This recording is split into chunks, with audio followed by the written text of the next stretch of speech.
Greetings! Yellowbelly here. How's it going? Hopefully you can all hear me. Hopefully everything's now working.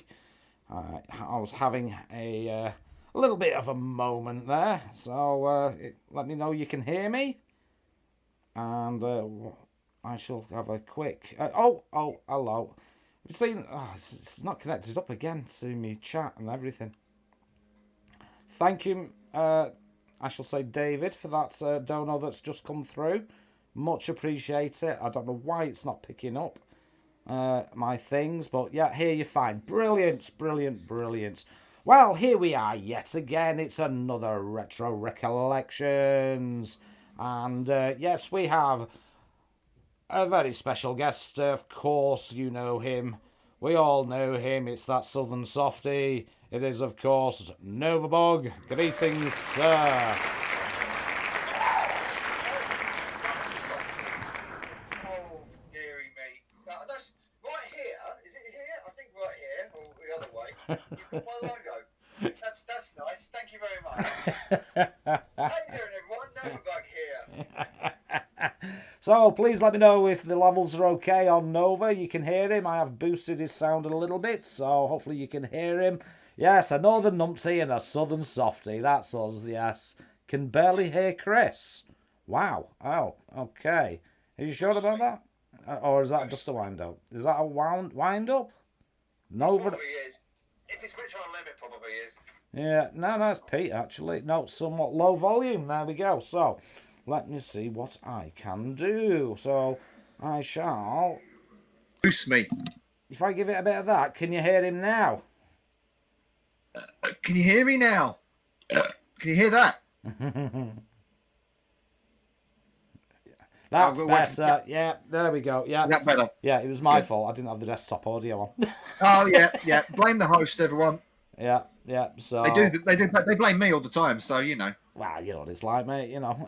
Yeah, I do. I very much do. I very much do. So here we go with another Retro Recollections, which is turning into a rather fabulous series. And Chris has graced us with his presence for something slightly different from gaming, which he is well known for. And yeah, we're going to be chatting about his history, his youth, his childhood, and growing up as such, hopefully, and his fond memories. That's what this show's all about. It's our fond memories in these grim times. So, because at the moment we can't really look forward, can we? Oh, we can. You've got to look forward. So, and please bear with me, folks, because I'm extremely tired. I did have another stupid shift, and I have to go back to work after this stream, which is fabulous. But not He's a workaholic.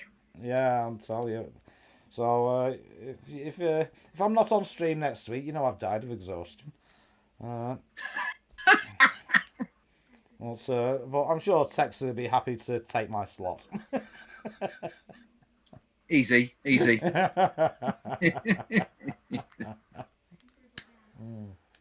So, we shall do as I always do. I always send out a list. Chris had the list. And the lovely Andrea Wyatt, who's my comrade in arms, my support mechanism, helped me out. She created the lovely backdrop you see before you, and Dexy loves filling Yellowbelly's slot. Yeah, hi Mikey, good to see you, mate. He loves his slot filled. Oh yes, indeed. And as you know, this stream is not PG, so if there's any young children about, yes, fucking go to bed. Yeah, you lazy bastards. Right. It's past your bedtime. So, yes, swearing, etc. is totally allowed in my streams. And as you all know, yeah, there is no filters.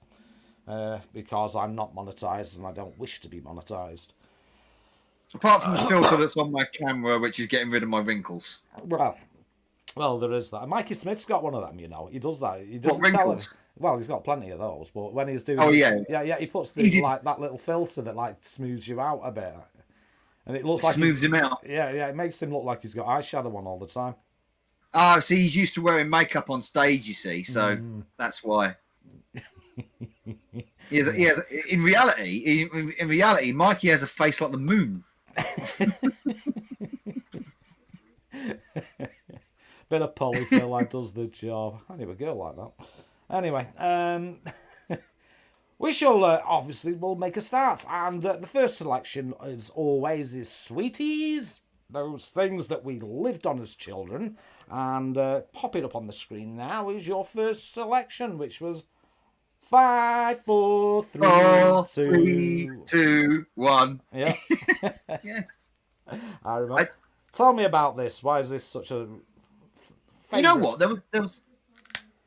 There was a lot of chocolate bars doing arounds in the 80s and stuff, and this one is advertising at its finest, isn't it, really? Because of the jingle. The 5, 4, 3, 2, 1 jingle. And you know what? The chocolate weren't too bad either. But it was mostly predicated on the fact that that advert was so catchy and you just remembered it. And everybody even remembers it now. Mm.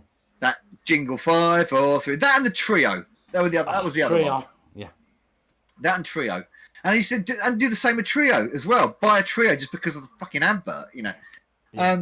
But 5, 4, 3, 2, 1 also was like, it was like an immense chocolate. It was a tiny, one of those sort of like miniature chocolate bars, but it had so much in it. It was like, how would I describe it? It was like a Snickers for kids kind of thing. You know, a Snickers has got a lot of stuff in it, and then a 5, 4, 3, 2, 1 has got all that stuff in it and more. Yeah. So it's got wafer, chocolate, nugget, biscuit, crispies, toffee, everything in it. You know, throwing a tree and a fat guy, and you got Christmas. You know, it's happy days indeed. Happy days. And yeah. Yes. I remember this one, and like you said, the adverts were legendary, and especially the trio adverts. We used to just do that. We used to scream that out. Yeah, we used to do that all the time just to annoy the shit out of our parents. Because they'd be, shut up, you little bastard! We just literally just shout it out randomly.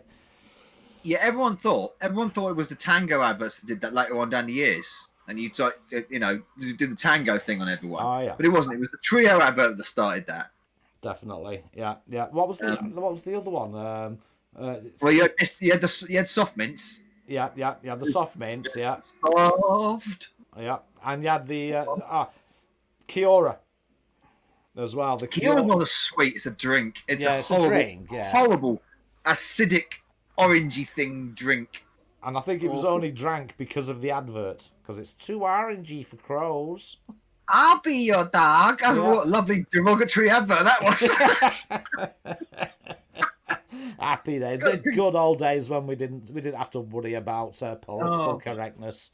I tell you what, another thing about a 5, 4, 3, 2, 1 is as well. Its typeface is like a data font as well on the packaging. And that's really appealing to someone who's like, back in the 80s when I was getting into Amstrad and everything, and computers, and when computers were sort of like growing in stature, you had this digital typeface on a chocolate bar, and that was like, ooh, that's kind of edgy. That's kind of cool. Yeah. Ego Chip saying, isn't that Kiora advert cancelled now? Yes, it's. Yeah, definitely. Yeah. Apparently, you can't have anything that's. You never see that Kiora. Don't even go there. You know, you don't see that Kiora advert. I loved it. It was hilarious. Yeah. So what else was there? They've cancelled Uncle Ben's, haven't they? Now. Uncle Ben? Oh no! Uncle Ben's they changed its name. Yeah. For some weird rogue reason. I don't know. I who cares? It's bizarre. It's always going to be. Let's put it this way. The people that like Uncle Ben's food, like the rice and stuff, which I do, it's just going to be always called that, isn't it? It's never going to change. It's like when they change the name of something fundamental, and it's always been known as something else. Yeah. But they change it for. They don't change it for like proper reasons. They change it for like virtue signaling reasons, or they change it for, this is going to be a sponsorship, something like that. You don't ever call it that. You'll always call it what it originally was. So. Yeah. I still call Starburst Opal Fruits. Yeah. That was. I can't understand why they changed the name of that. It was bizarre. Absolutely. But funny enough, I weren't too bad with Snickers because I went to America in '84. I'd eaten a Snickers as a Snickers. Yeah. You see, so that wasn't too much of a sort of culture shock to change it from marathon to Snickers, but it's a marathon still, really, isn't it? Let's be Yeah, of honest. course it is. Well, no, the way I got round it is the Snickers bars are smaller. Well, they changed the recipe over the years as well, so sugar tax. We got a new face in the old chat there. We have Gamer Homer. Hello, I'm fairly new to all this. However, I've been watching streams with Technic. I am Minitech. Just wanted to pop by and say hello. So, big hello Minitech. Yeah, Minitech. So we got Minitech. Lovely. You're going to have to change your name from Gaming Homer to Minitech, I'm afraid. Yeah, we are... but you are welcome. You are welcome, but... be warned, Technic, you know my streams are not politically correct, and there's going to be plenty of fucking swearing. His father is a captain in my bug army, of course. Well, yes, yeah, he is, yeah, and we'll be speaking about that. If you can hear the scraping in the background, it's the wife with the fire. Just scraping. Oh, she's not scraping the barnacles off your ass, then? No. As people last night who were on your live chat after party will account for, because I apparently showed my ass. Oh, did you? I did. Oh, right. Okay. Yeah. No, I was. I was going to jump on. I've apologised for everyone who's watching. I was going to jump on, but I was investigating something I was investigating an issue that someone had brought up with me. Oh. So, and by the time I'd finished investigating that, it was like 1 o'clock. I was like, oh shit, I've got to go to work in the morning. So. Yeah. Yeah. No problem. Right. So your second choice was, now this is one that I have fond memories of. Ye old chewing nuts. Oh, yes. Chewy nuts. Well, they weren't nuts at all. No, they were toffee, weren't they? Yeah, like a toffee. We had... I spent a lot of my early years in a little village in Lincolnshire. And there was a corner shop. Well, not a corner shop, but a shop in the village. The only sort of like shop. And they had like the old style sweets in the jars. Yeah. And that was when I first experienced the likes of flying saucers and cola cubes. Oh yes. And and pear drops. Chewing nuts. Pear drops, yes. The smell of pear drops in there was nuts. Now, here's one for you. Just before we get on to the chewing nuts, with the pear drops, and there was another one, pineapple cubes, I think. Did they make you cough? Yeah. They were chewy inside, like cola cubes. Yeah. But they used to make me cough. I don't know what it was. Some chemical in them that would make me cough all the time. A different kind of cough sweet. Yeah. They made you cough, did you say? Yeah. Maybe they had an early version of COVID in them. Maybe. Happy days. But yeah, I remember that clearly. Every time I'd eat them, I'd always... Because when you're a kid, you don't eat one, do you? You eat a few, and then you'd have a few, and then you start coughing. Yeah. So, I couldn't eat chewing nuts now, though. I would love to, but I can't. They just pull my teeth out. Yeah, they were quite lethal, weren't they? They were. If you chilled them, you were in big trouble. Yeah. Oh yeah. Yeah. Especially eating them in winter. Yeah, not a good idea. Oh yeah, bad idea. Because you get them obviously in a paper bag. You go to a sweet shop, you get a paper bag, didn't you? Yeah. A white or brown paper bag, and you put all your penny sweets, and then most of me fill them up with like flying saucers, cola cubes. Cola bottles, of course. The pear drops are in there. I weren't massively on pear drops. Fruit salads, blackjacks. Oh, my favourite flapjack. Well, they're another ones that pull your teeth out. Yeah. Yeah, and jelly babies, jelly beans. Maybe they were later, but I remember just a variation of jelly beans. Yeah, jelly beans, dolly mixtures as well. Dolly mixtures, that was it. Yeah, dolly mixtures. Yeah. See, Mikey. No worries, buddy. But yeah, the chewing nuts, I used to leave them at the bottom because they're the best. They're chocolate and toffee, and it weren't until I think it was Cadbury's Eclairs that came around, which was sort of like similar in that way, but opposite, as it were. Yeah. Yeah. These things it was quite bizarre, really, because you'd have them in the bag, and they'd start melting together. Yes, they would. So you'd be taking them out one at a time, and then you'd pick one, and you'd have a clump. Just like you picked your hemorrhoids. Yeah, you'd have this clump of them, and it'd be rude to put them all back in the packet. You just shovel the lot in, wouldn't you? Yep. Yep. Happy days. Yeah. Happy days. Yeah, I have fond memories. Yeah. What it was the chewing down on it and the cracking of the chocolate around the toffee. It was like, oh yeah, that was nice. That was a nice experience. Yeah, yeah. You got that first burst of chocolate, and then you had half an hour chewing. Yep. Yeah. Love them. Yeah, nice. And if you do have children, by the way, folks, and you want to shut them up, get them some of these. They'll be that quiet because they can't open their mouth. You can find them in certain like pick and mixes in like Tesco's and stuff. You can still find them, but they're not the same. But they're not the same. But they don't have the chemicals we had. We don't. Yeah, definitely.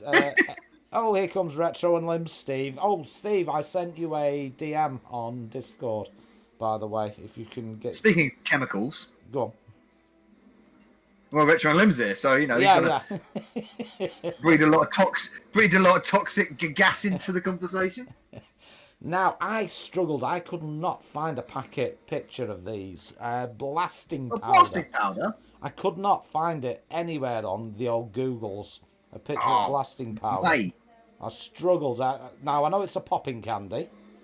Yeah. But I didn't know of this brand. Maybe it was a bit before after my time. It was cinnamon flavoured. That was it. Yeah, cinnamon. Which right. And I can't believe you didn't found. Hang on. Yeah, I could not find a picture of it. Of blasting powder. They were in black packets, little black packets. Right. And they were hot as well. So they weren't just like it weren't like Fizz Whiz, don't you? Yeah. That one. Yeah. And these were cinnamon flavored, but they're also hot cinnamon flavored. Right. Right. So they were quite spicy in a lot of ways. Yeah. Which I was like, whoa, that they were really good. They were really good. Yeah, and honestly, they did exist. No. I remember them. But I just couldn't. I honestly searched, and and Adri did all my research as well, and we just could not find it. Yeah, that's weird that you couldn't find it. I mean, I'm sure I had a picture. But maybe I didn't. Maybe I was just dreaming it. Technics agree. They were. Yeah, Technic agree. Cinnamon, if I can say that, blasting powder was awesome. Yeah. You see, it says they did exist, and you're right. I can't find an image either. It's all Pop Rocks and Fizz Whiz and and all that kind of stuff. Yeah. It's a shame really because I was looking forward to finding that one. They were similar. That right? There's a Pop Rocks one which is a similar packaging, but it's not the same. No. But yeah, they're like a detonator on the cover on the packaging, should I say? I can picture it. I can picture the packet. I really can. Yeah. Like a TNT detonator. Yeah. I can picture it, but I just could not find it, which I'm gutted. So the internet is not the big encyclopedia we thought it was. If it doesn't have that on it. Apparently not. Yeah. Apparently not. But they were great. And you could really put them in your teeth. Get a shatter effect coming out of your teeth. It was right messy shit. Yeah. You can smoke away on camera, mate. I don't care. Anyway, so you never find them since. You never found them since. So there you go. Yeah. Not to worry. So there we go. Any other sweets that come to mind? Well, I mentioned a few already. Yeah. Rio and original clubs. We used to get all the variations. I mentioned that in the chat in one of your previous ones, didn't I? Yeah, you used to get a multi-pack, and it had all the different flavours in it. Yeah. Yeah, I remember that. Yeah, you don't get you don't get all the flavours anymore. But the one I used to love, this was a little bit later on. It was the 90s, and it was biscuits. They were a type of biscuit, and they kind of disappeared, then came back, and then disappeared, and then came back, and now they're back again. You can find them in like B&M. All right. And some sometimes in like pound stores and stuff. Toffee Pops, love them. I don't know whether you know what they are. No. This isn't toffee. So they're like shortcake biscuits, yeah. Yeah. And they're like a bowl, like a shortcake biscuit bowl, and it has a soft toffee in it, and it's covered in chocolate. All right. A bit like that. What's it called? Toffee or something. Toffee Pops, they are. Yeah. They're lovely. Yeah. And for years they were completely off the radar. I couldn't get them anywhere. And then one day I went into a B&M and I found them. I was like, oh, they were there. Like, oh, packets of Toffee Pops. And now my local B&M sell them all the time. Yeah. So. Oh well, there we go. There's a supply. So if you want to try toffee, Simi, if you want to try Toffee Pops, head to B&M. They apparently sell them. Super. Toffee. I love them. They're well nice. Good evening, Two more. General Sam in the chat. Good to see you. General Sam, hello? Yeah. Big salute to you, sir. Let's have a look. He's just back from the dry cleaners. They thought everything they had. They threw everything they had at the duvet, but they couldn't get the stains out I caused, apparently from showing me arse. Well, feeling better. Take that flattery. Yes. Oh, yes. I always do. With I always have a. Well, it was for Sam's benefit that I showed my arse. I like to have a good crack with him, you know. And yeah, so we shall move on now. Let's move on to one of my favourite subjects, which is something very, very close to my heart. And the first thing I'm going to do is switch screens like that, and I'm going to play a video. So the first one is, just checking, yes, there it is. Number one is it. So let's have a play of this video.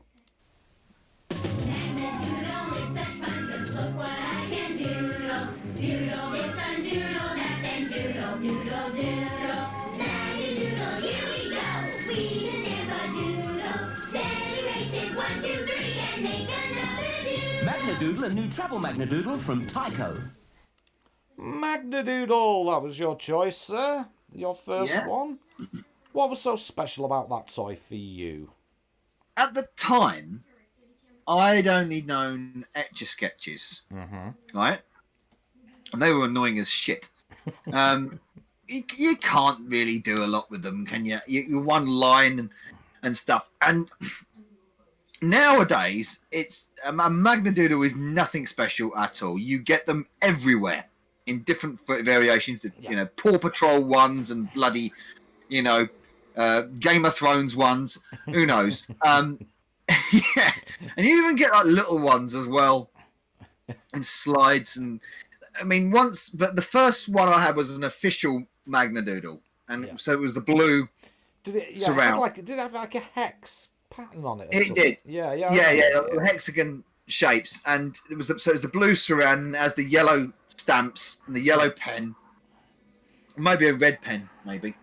But you'd never seen it. I at the time I was like, that's so cool. You can draw things on it and then wipe it out and then start again. It's like an Etch-a-Sketch, but just works and better, a lot better. Yeah. And because I always wanted. It turned out I didn't have the talent, but I always wanted to be like an artist or a graphic designer or something like that ever since I was a kid. And just turned out I just didn't have the skill level to do that. So you just turned out you were shit. Yeah. No, I would say I'll say it for the first time ever on screen. Thank you, Mr. Tanner, my high school art teacher, for showing me the error of my ways and giving me a C grade. So there we go. Because that was supposed to be an A. I was predicting an A for my final piece, and I got a C. So I went, off I went. So yeah, but Magnadoodle, they were just it was like I didn't, because at the time you didn't understand how it worked. So like this was like magic doodle kind of thing, because that was the twist on it. And then of course you realise it's all worked with iron filings and magnets and stuff later on down the line. It's quite a simple concept, but at the time it was like witchcraft. Yeah. What used to bug me about Etch-a-Sketch is if you made one mistake, you couldn't really erase it. You could only erase the whole fucking thing by shaking it upside down. Yeah. which was a ball ache, and yeah, everything was obviously square. So yeah, it was. Etch a Sketch was more like an evolution, wasn't it? Of but It's that clever. yeah, For the time, it was clever. oh But yeah, very. I had an exit. I had an extra sketch, and I couldn't do naffle with it. So Yeah, you just write your name on it, didn't you? And draw pictures. I could draw primitive boxes and shapes on the Amstrad quicker than I could do with an Etch a Sketch. Indeed. So your next toy of choice was Technic Lego. Oh, I wish I had some to show you. Unfortunately, it's mixed in with all my daughters and sons' Lego now. Well, at least it's still being used, and it's still it's been. It's the same. One of them is the same set that I had. Wow. And it was the giant sports car. Yeah. Right. That's the one. There you go. There's the one. You got it on screen. There you go. Is that the right one? That's the right one. That is the one. Fucking hell, that was just a guess. That's the very one I had. That was a random guess. I just because there was that many of them, and I thought, and I said to myself, you know what? I'll just pick this one. I'll just make it a bit. Here it is. Here it is. It's up here. Yeah, Everyone. yeah, here it is. There you go. Oh, I'm happy then. Yeah, full chassis and all that. Yeah. That's brilliant. That fucking thing was brilliant. Right, amazing to build, but it had like the pop-up lights, a working. Well, when I say a working engine, when you pushed it, you saw the cylinders going up and down in the engine. You know, it had gears. It had 3 gears. You could change the gear in it. It had independent suspension and steering. Yeah. That was amazing. That thing. I loved that thing. And I used to take it apart just to rebuild it, just for the hell of it. And then I modified it as well, because you can do that with Lego. You can take parts from other things and modify it and stuff. Yeah. That was. I can't believe you had the very one there. Oh, I made up cool. If that's the one. Yeah. Well, Auto chassis. Yeah. Auto chassis. That was what it's called. Yeah. Yeah. Yeah. Yeah. Because I put panels on it. That's what I did. Yeah. Obviously, you could add to it, couldn't you? Yeah. Yeah. I added to it. I put panel. I gave it a bonnet and I gave it a boot and I put like the doors on it and stuff because they weren't with it. But that set that I had, and this I can't remember the year it was. I want to say somewhere in the early 90s, maybe the late 80s. I'm not sure. But that set is literally in pieces, in a lot of pieces, a few feet away from me downstairs in my girl's bedroom. Well, you know what you're going to have to do now, don't you? I'm not going to build it. I think you should build it and then show it on a live stream. Oh, I think a lot of I know all the tyres are still with it. I know that.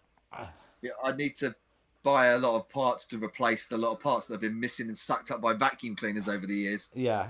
Oh, yeah. Well, my thing I used to love Lego, but when my son, when he was little, we bought Lego.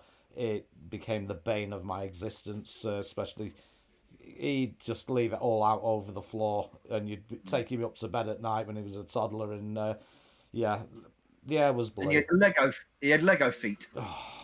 Yeah, and they draw blood. They do draw blood. Oh, yeah. No one understands the pain of stepping on Lego in dark and bare feet. Exactly. It's twice as bad as standing on a upended plug. Yeah. Wonderful. Wonderful. No, wonderful. I love that. I actually wanted to get more. I had the Technic Lego set catalog at the time, and I was saying, I want that. Yeah. I got like 3 sets in the end. That was the main set I had. I got a little buggy one as well, which was really cool. It was a really small thing though, but that was a nice little cool thing.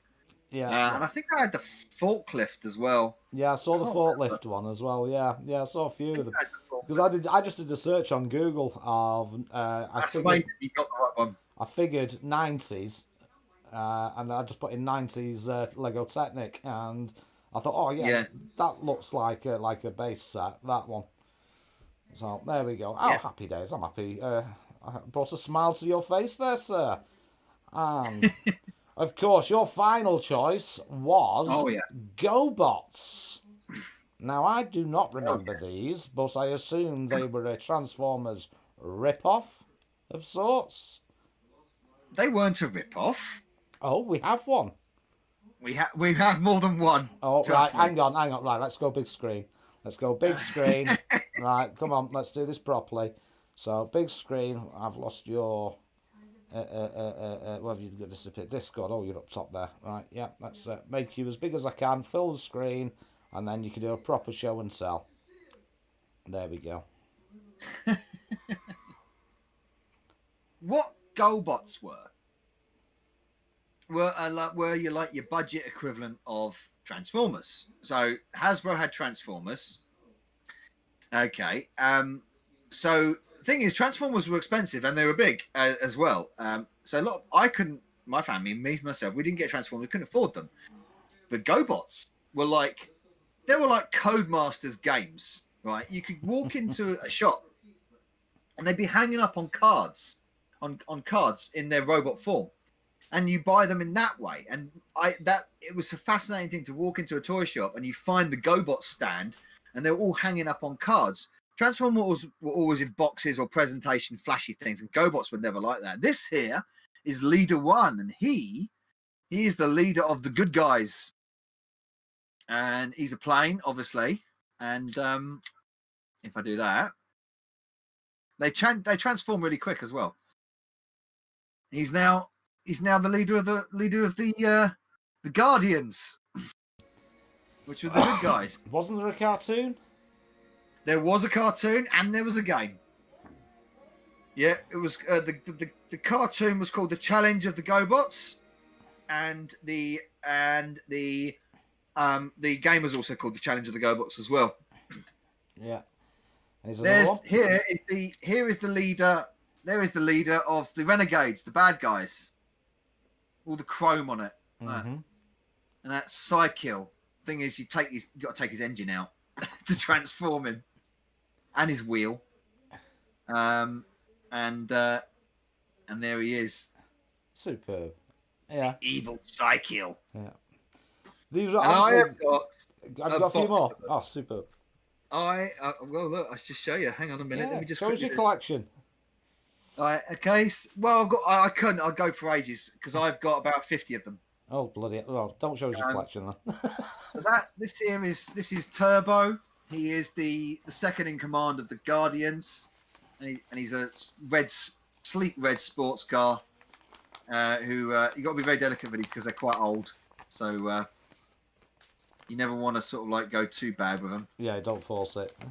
Yeah, exactly. Yeah. So there he is. There's Turbo. Yeah, bit And then of you got- WD-40, mate. Be fine. Classic sort of roller thing. This is Goodnight. I remember their bloody names. I noticed that.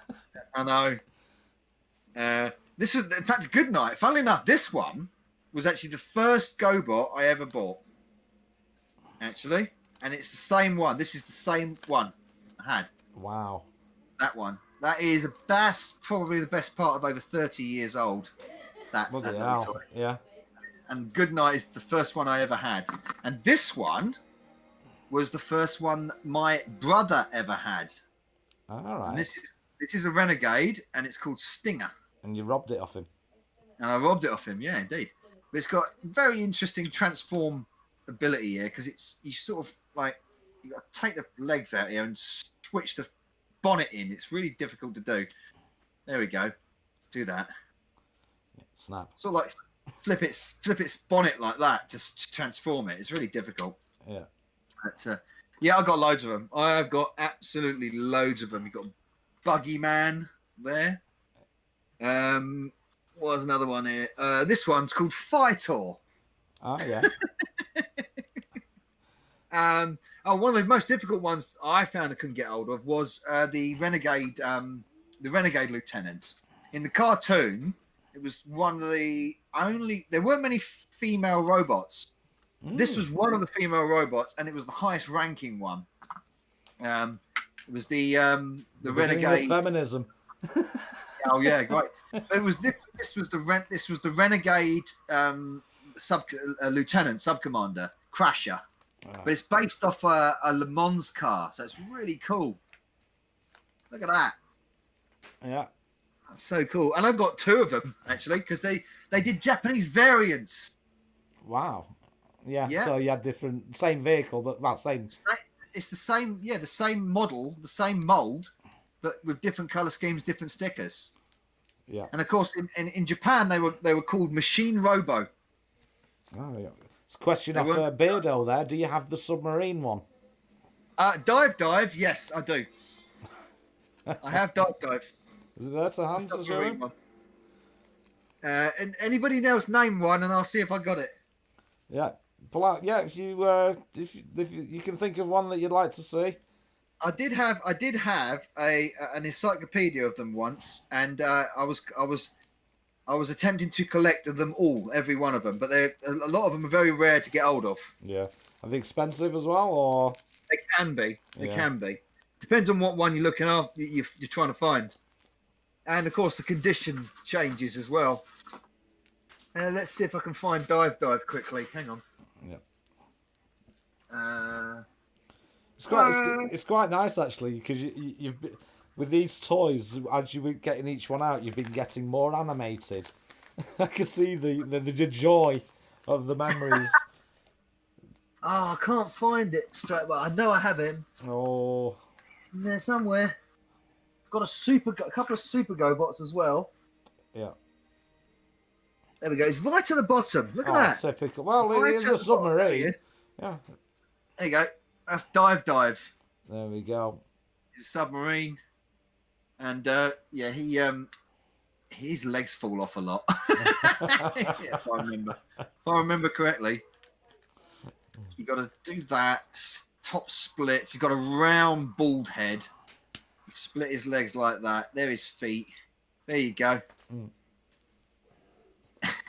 There we go. Just for you, Beardo. Just for you, mate. That's that. Super. He's a guard. I think Dive was a guardian. Can't remember exactly, but I think he was one of the good guys. Yeah. Yeah. Yeah. Superb. Some really good. They're great models on some of them. Really good models. Now, was there a rivalry between the GoBots and the Transformers? Transformers, obviously. Oh, yeah, they were. But the thing is, the Transformers won out in the end because they were the Hasbro sponsor. They were, they had the film, the movie, the cartoon. I think there was a GoBots movie. I think there was. But the reason why I got them is because I had them when I was a kid, and I only had about 10 or so when I was a kid. And then when I was in my 30s, this was before me children. Yeah. I was living on my own in a bed set, and I just got bored, and I discovered eBay. And I thought, well, it'd be fun to sort of like find some of the GoBots. So look at that picture there. Look at that. That's awesome. Oh, the collection of them, yeah. Yeah. What you got? Some of there. You got Spoons there. You got Fly Spy. You got Scooter. You got the Rolls Royce. What was the Rolls Royce called? I can't remember what the Rolls Royce was bloody called. Big Top or something. Top Hat. Yeah. And yeah, you got some of the Insecta versions as well. Yeah. And they evolved into the Rock Lords as well. The Rock Lords, if you remember those, they were GoBots as well. Right. Well, that's firstly, we've got a full history there of the GoBots. Something I was going to do a video once on all about talking about GoBots, but I just didn't do it. Why? Why? I don't know why I didn't do it. I was going to. Well, do it. Just do it. Yeah. Do it for yourself. Maybe. It for yourself, mate. Do it for yourself. I'll have to get all my cleaning stuff back out, all the IP and stuff, and clean these things up. Yeah. Just don't rub them too hard with the IP. I'll take all the decals off. But yeah, I've got this box is just full of about 50 GoBots. So do one. It'll be awesome. Says Bread for War. So yeah. Everyone's saying go for it. Yeah. Here you go, Chip. I'll try and do one this year. I'll do it this year. Yeah. He's saying, let's have a look. Do you have them all? No, I don't have them all. No, I have about half of them. Half, yeah. I have about half of them. Yeah. Well, there we go. So that was your toys, and we move over to similar vein, but on toys, but we're on more electronics type toys now. And your first choice was, and again, this was a bugger to find, and I had to actually ask you if this was the right one. And It was. Black Belt. Yeah. Tell me about Black Black Belt. Belt. Me and my brothers used to fight over this. So this game is probably one of the most addictive little handheld games I've ever played. So when you see the picture there, right? Little Kung Fu man, basically you see the little circles behind him. Yeah. Yeah. Them lights light up. And you've got to move a limb into that position before the light disappears. Ah, yeah. So all of his limbs move. His 2 arms and his 2 legs, they all move. Right, And when the light lights up, you've got to move that limb into the position to where that light is. Right. See, and then as you keep going on, it gets harder and harder and harder, and multiple lights light up at the same time. So you've got to do multiple moves at the same time. Yeah. And it used to make this sound when you get a correct one. Do-do-do-do, do-do-do-do, when you get it right. And it was just, I was obsessed with this thing. My brother was obsessed with this thing. Both my brothers were obsessed with this thing. And we would fight over it. Fight over it to the point where I would significantly remember that the battery cover got lost at one point. It got broken at the bottom, but it still worked. Yeah. It took one of those little 9-volt batteries, and we had to sellotape the 9-volt battery into the back of it because it kept falling out. Did you lose the back plate, or did it just fall out? You lost the back plate because it got dropped and thrown, and oh mate, it was abused. It was a tough little thing.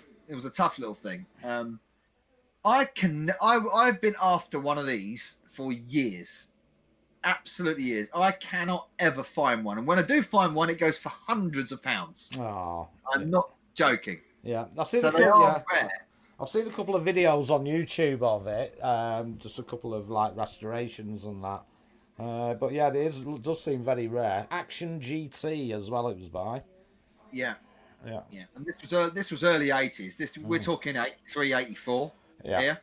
I can sort of I couldn't find it, but I could recall an advert for it. I want one. Yeah. So if anybody's seen one or sees one on their travels, please let Novabug know, and maybe we can all find one for you. And it'll be like the Bridget of electronic games.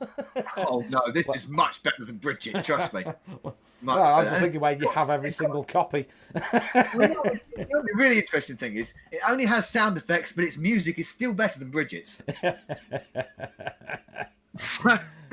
There we go. Now then. The next one on Jimmy. our list is... It was that... Let's have a look.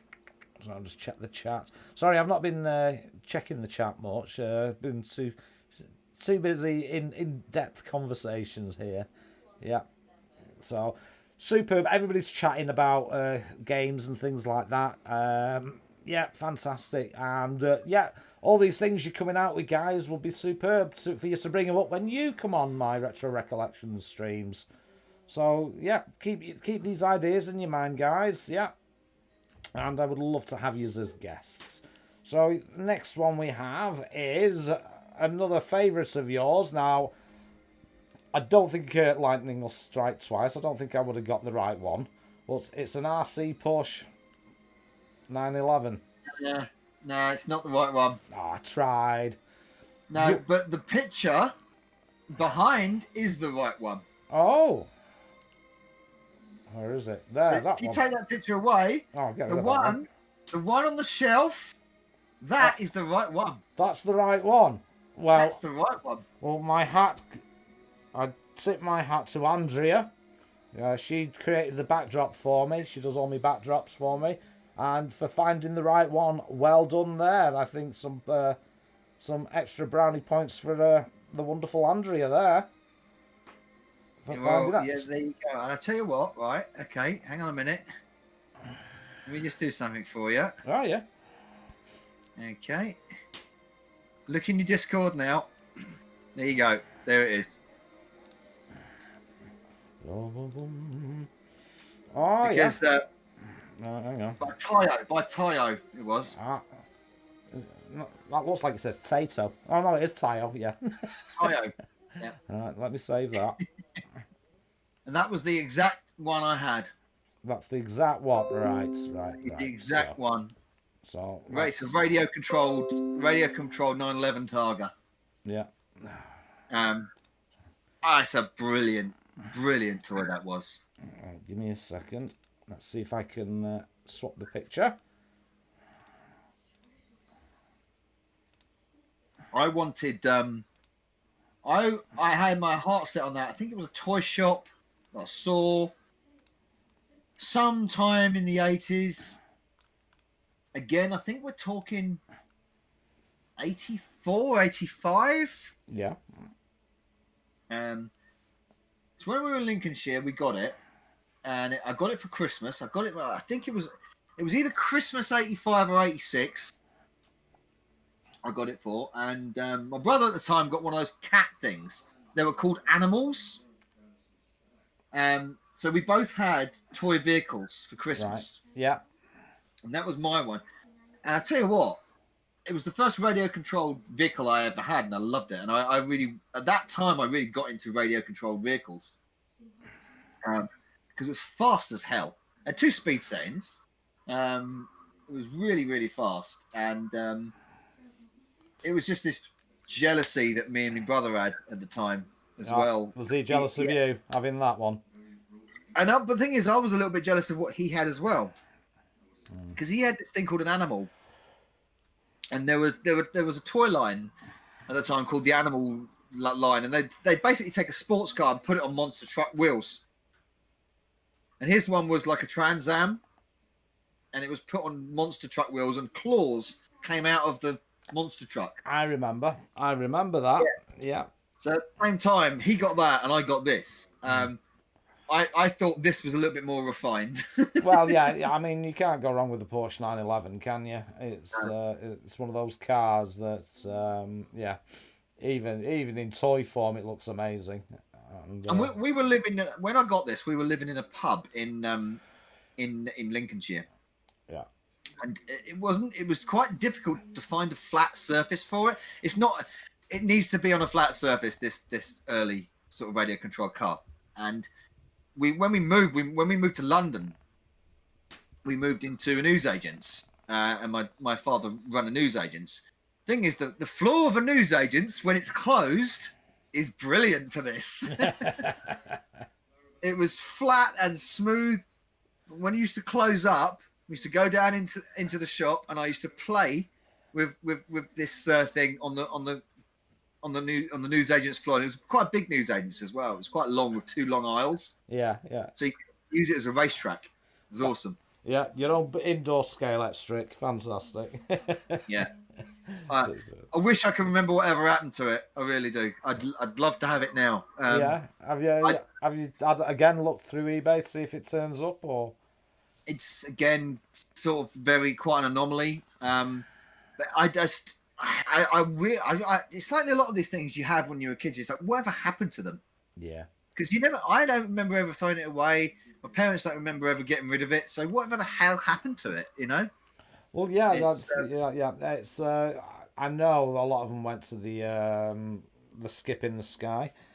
Yeah, I know the one. The only thing I remember about this one is I know that the control panel started developing a fault. Yeah. I know that, and I remember that's the reason why we stopped using it.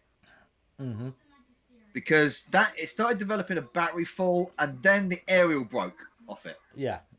So once the aerial snapped off the controller, that was like, oh, well, bollocks to that. You know, that's it. But the Porsche itself, there was nothing wrong with the Porsche itself.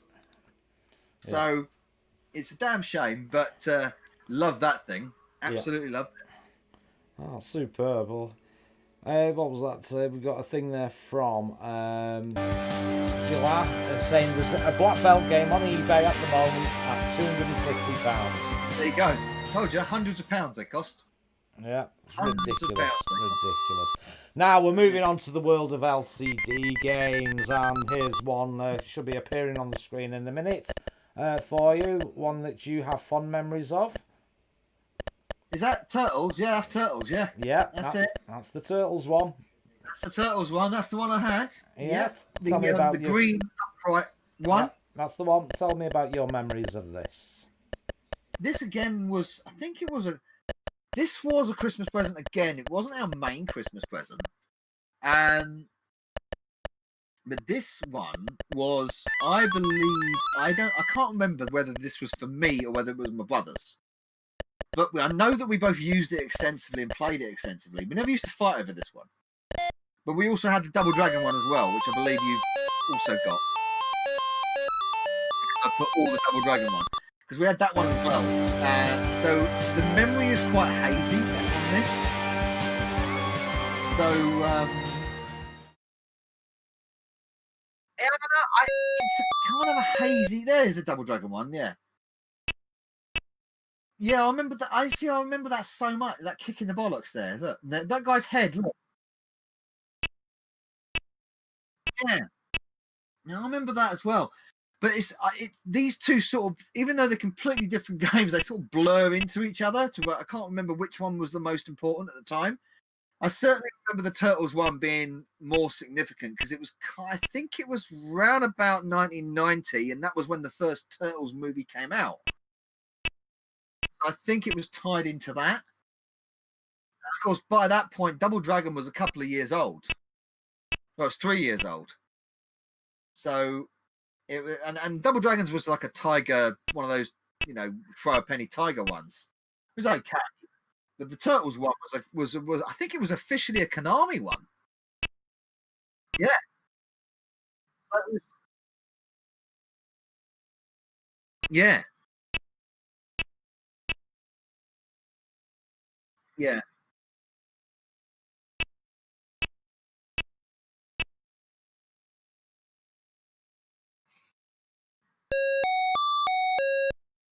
Yeah, it's definitely the Turtles one I remember more though. Definitely the Turtles one, but the Double Dragon one is we definitely had it. Like I said, it blur into each other. Yeah, I wondered. Yeah, I didn't. Yeah, you saw your editing out. You've asked. Good.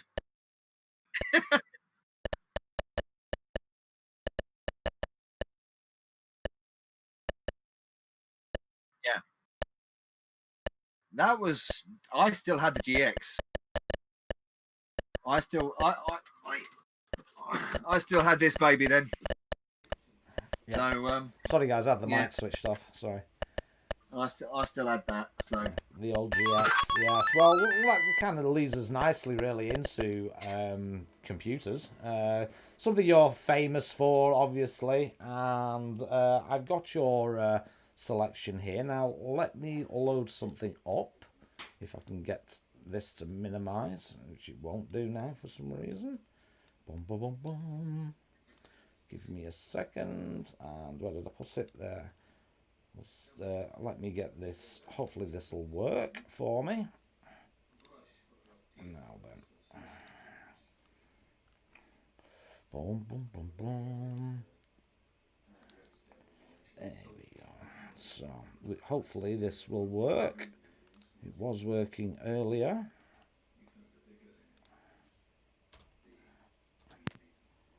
He's got his name up. Got me name. Kung Fu Master. Kung Fu Master. Right, I'm gonna. If I've set the controls right, I'll have a little play of this while you tell everybody your fond memories of this game. What up? It's very important. Kung Fu Master. It's very important for me. First video game I ever played. In an arcade. When we were, like I said earlier, we were playing. We were living in a pub. Yeah. And this was 1984 when it came out. Yeah. And we had the cabinet. My father got the cabinet in the pub.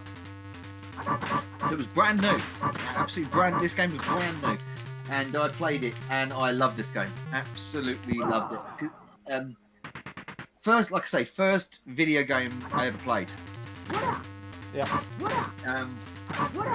Yeah, so what else can you say? I mean, it's always going to be a massive, important thing for me is this game, Kung Fu Master. But Irem as well. And of course, funnily enough, Irem then later on down the years released another game that's very important to me as well.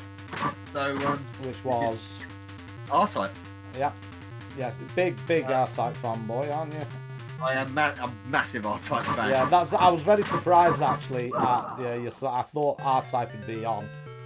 It was either going to be R-Type or Kung Fu Master. Yeah. But no, Kung Fu Master. I mean, obviously, I'm gonna talk Amstrad because I have to with you. How disappointed or not did you feel about the Amstrad version? Well, you mean that version? That one there, yes, sir. Kind of, but as the years have gone by, I'm less disappointed with it because I understand that you can't. Back then, when I spent years trying to find it on the Amstrad because it was still fresh in my mind in the sort of like a couple of years down the line. I had the Amstrad. I have to remember that I got the Amstrad when we moved to London. Yeah. Which was in the late 80s. 87, like I've said before. And I thought, well, the game I want is Kung Fu Master. There must be a version of Kung Fu Master on the Amstrad. And I couldn't find it for years. And funnily enough, I actually found several games that I thought were Kung Fu Master, but weren't. One of them being Death Kick. Oh, dear. That was a shock. But then I found a compilation called Karate Ace. Right? And on that compilation, it had written on the bottom Kung Fu Master. And I thought, right, that's it. That's got to be the Amstrad version. And sure enough, it was. And to be honest, it weren't too bad at the time. I was like, you know what? Yeah, it's still what I remember of Kung Fu Master. It doesn't play exactly the same and it doesn't react in exactly the same way. But the enemies are there. I remember getting excited, actually, with the third level boss.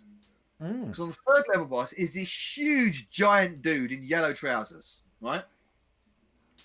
And in the Amstrad version, what they've done is they've taken a small sprite but zoomed it up. So it's massively blocky. Really massively blocky sprite. So it's like that. I remember being excited, thinking, "Oh, mate, that's what I remember. This ridiculously large sprite coming at you, you know." And the other thing I did like is that because all the versions do different things. When on the arcade version, you climb the stairs at the end of each level. On the Amstrad version, you get in a lift. Yeah. Well, they know us lazy Amstrad owners. I love that shortcut. I'll just fucking get rid of him, put him in a lift, fuck off. Well, obviously we're talking Amstrad now. It's my love and yours also, sir. And yeah, I was very surprised you chose this. I was expecting Chase HQ, to be honest, or a Dizzy game, but no, you chose this one. What? Yeah, you know, Chase HQ I got later on, so here he is. Oh, so, God. Yeah. So if you have a look there as well, the loading screen is on there. Ah, yes. Yeah. Mine's the cracked version. That loading screen actually crashed. That's why it's stuck on the loading screen, because it crashed. Yeah. Yeah. So when I got my Amstrad, I've said this before, we had a big bag of games. Yeah. One of those games was this. Yeah. Very one. Right here. This isn't the same one. I wish I could profess to say this was exactly the same copy I had back in the day. This is obviously a replacement. But that was the cover of the one I had. Yeah. So that was the original Software Projects release version of it. Yeah. But then later on, you got a re-release. We got two re-releases. You got an Amsoft re-release, and then you got another re-release again. But the one I always remember was that one with the mutant telephone on the front. Yeah, I remember that, the mutant telephone. Yeah. I actually remember that from the magazines. Yeah, that was the thing they used. Yeah. Yeah. And out of all the games I had before I started buying games for the Amstrad, that was the one I played the most. Manic Miner was the one I played the most. Remember, it took me about 4 or 5 days to work out the central cavern, and then getting pathetically stuck on the vat, which is the one with the rats where you got to drop down. Yeah. And then the other levels I could get stuck on. Some of them I breezed through. The Skylab landing bay was ridiculously difficult, I remember. Or the ore refinery. I always used to get stuck on the ore refinery. I think it's like the 11th level or something. Yeah. Yeah. And then the bane of my life, the level that is the bane of my life, and I could, if I sat down and tried to do a long play, I'd say 9 out of 10 times I would fall foul to this level and I wouldn't be able to beat it. Still to this day. And that's the 17th level, which is the warehouse. The warehouse, yeah. It is a horrible level. Funnily enough, the levels after that, I'm fine with. It's a classic game. It really is. I love the Monty Python reference as well. Yeah, full of Monty Python references. I actually played Jet Set Willy before. Just let me knock that off. Because the music's not the best, even though it's on an AY. It's better than the Spectrum version.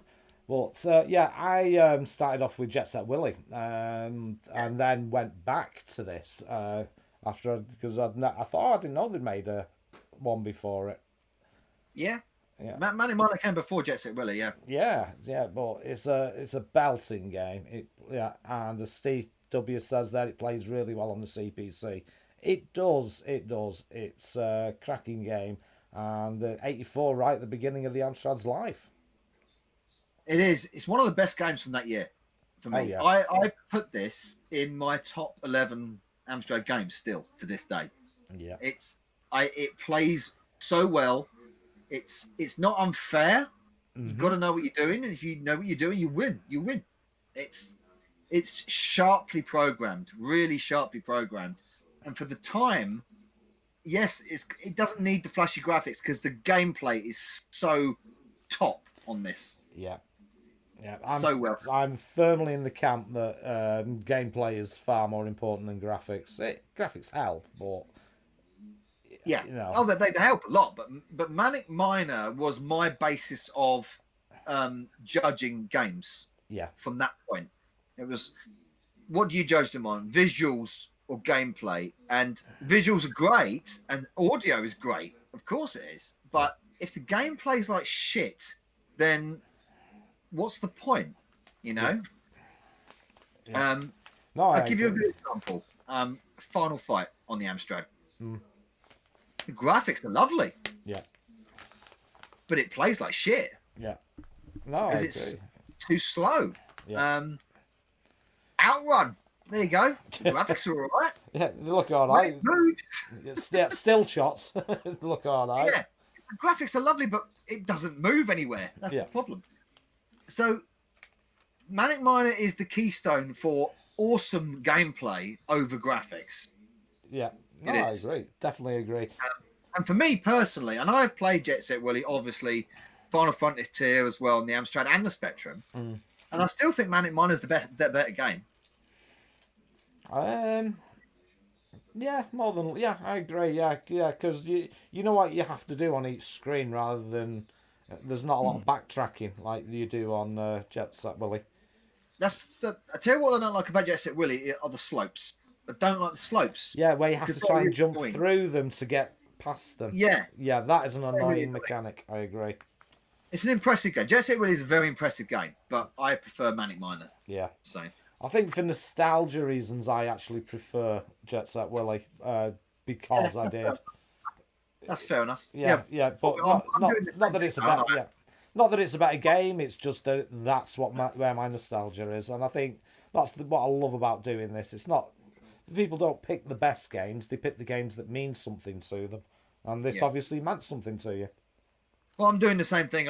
I'm looking from a tinted view as well. Yeah. So, but yeah, I can't see. I mean, even with the great games that come out for the Amstrad nowadays, I still can't see Manic Miner being toppled off my top 10 today. Yeah. So Yeah, it's. Yeah. I think it's one of those games that it'll always be there at the top no matter what comes out, and you quite happily knock other ones out of your top 10 to keep it in. yeah, exactly. Yeah, no, totally agree with you on that. So we move from the Amstrad, which onto a system I am not familiar with. Oh. And I'll be dead honest, I'm not familiar with it because I never had one. Bosh. And I'll just try and get my emulator running on it. Can't believe you never had one of these. No, I didn't. I really didn't. I was a Mega Drive boy. I was down the later on down, but I was Super Nintendo first. Yellowbelly, can I ask you something? Yeah, go for it. Right, can you play this for a bit for your streamers? I've got to go to the toilet. Yeah, go for it, mate. I'm going to piss myself otherwise. Yeah, of course you can. I'll be as quick as I can. I do apologise. No, don't you worry, mate. You know me. I don't give a shit. So while Novabug goes for a Nova Slash, we'll have a look at Street Fighter. And I can also check in on the chat. So let's have a look. Oh, hiya, Andy. Yeah, all right, honey. Yeah, good to see you, honey. Quite nice for a change. Oh, for Outrun. Yes, indeed. Yeah. Yeah. Love the open-ended exploration. Yeah, I agree with that. Yeah, I do agree with that. Yeah, was the killer app, wasn't it? Yeah. So, yeah. Well, yeah. Don't get me wrong. It's a great game. It's certainly. It's just I don't have that much experience in it because I was a Mega Drive boy.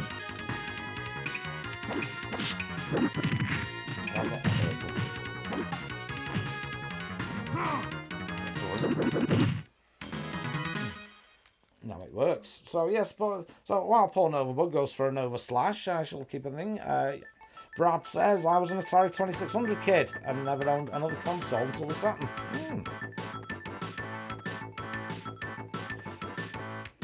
Yep, me too, Pete. Yep, never had a SNES. I was a Mega Drive guy. Yep, Mega Drive. Yep, for the win. Totally agree. Yeah, this game has amazing music. It does. It does.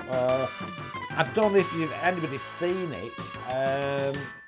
What's he called now? He does an electric guitar version of it. Crystal tells you it is when he gets back from on his way. And DVD the Wii's classic now, mate. Yeah, not wrong with that. It's not for, yeah, you were a Mega Drive girl, was my Andrew. Superb. Yeah. Excellent. So look here. This game's $49.99, while most games are $64.99. Yeah. Some $39.90 ones. Yeah, yeah. They were expensive, weren't they? Turn the volume down on the SNES, no problem. No problem, thank you for that, Nick. Yeah. I shall open my volume mixer, try and find it. Where is it? There it is. How's that? Is that better?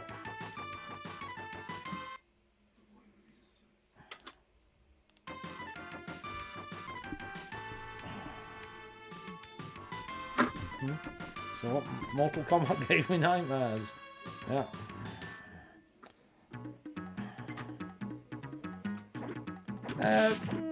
Various quality, yeah. Alright, cheers for that, mate. Yeah, that's the problem when you've got multiple systems, emulations. They're all at different volume levels. It's hard to get them to be even as such.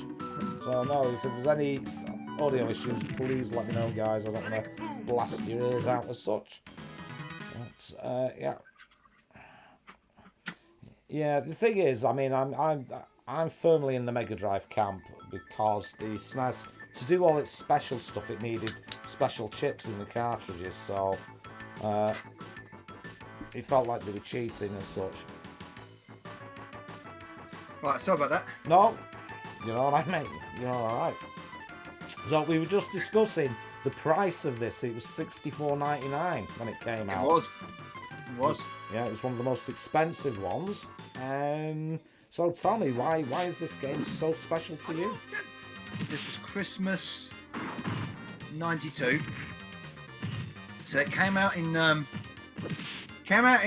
Britain in December '92, and much lauded. And I was playing Street Fighter 2 a lot in the arcade at school, and they much lauded the Japanese version when it came out earlier in the year. I think it came out in '91 actually, and they were saying this is an arcade perfect game.